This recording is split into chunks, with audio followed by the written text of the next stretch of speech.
жер бетін мейіріммен жылытады. Амал мерекесімен бірге Ақтөбенің де ұлттық реңі кіргендей, басталаңда ақшаңқан киіз үйлер тігіліп, алтыбақан құрылды. Салт дәстүр, ән мен би, халықтық ғұрыптарды біріктірген берекелі бастау атты театрландырылған бағдарлама ұйымдастырылды. Бұл көрісу күнінде бір жыл бойға аман есен осы жылға жеттім деп, қазақ халқы бір-бірімен қауышып, қол алысып, төс түйістіріп көріседі. Барша қазақстандықтарды ұлыстың ұлы күні көрісу амал мерекесімен құттықтаймын. Елімізде тыныштық болсын, аман болыңыздар, әрдайым жақсылықта қуанышта кездесейік. Мерекелік шараға облыс әкімі Асхат Шахаров қатысты. Аймақ басшысы көпшілікпен амандасып, дәстүр бойынша қол алысып, құшақтасып, ізгі тілегін білдірді. Сонымен қатар бұл күні тайқазанды көтеру дәстүрі дәріптеліп, 7 түрлі дәмнен дайындалатын отбасыдағы береке мен үйлесімділікті білдіретін наурыз көжені әзірлеу техникасы көрсетілді.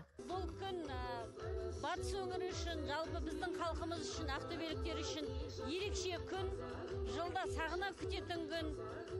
Көрісу мерекесі, амал мерекесі деп жатамыз. Көрісу күні бір-бірімен қауышып, өкпе-реніштерін ұмытып, береке, бірлік, ырыстың бастауы деп күтеді. Бүгінгі қазанның оты, осыдан ұлыстың ұлы күнін қарсылағанға дейін осы алаңда күнде мереке болады. Және әр күннің өзінің атауы бар.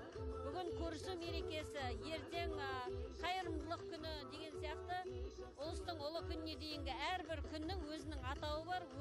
Көрісу күнінің құрметті қонағы Қазақстанның халық әртісі, Қазақстанның еңбек ері Роза Рымбаева ол.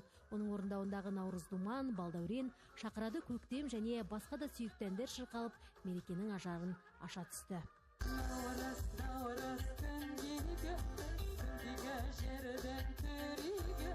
Осындай мазмұнды шаралар облыстың барлық ауданында да ұйымдастырылды. Концерттер, театрландырылған көріністер, ұлттық ойындар мен халық шығармашылығының көрмесі тұрғындар назарына ұсынылды.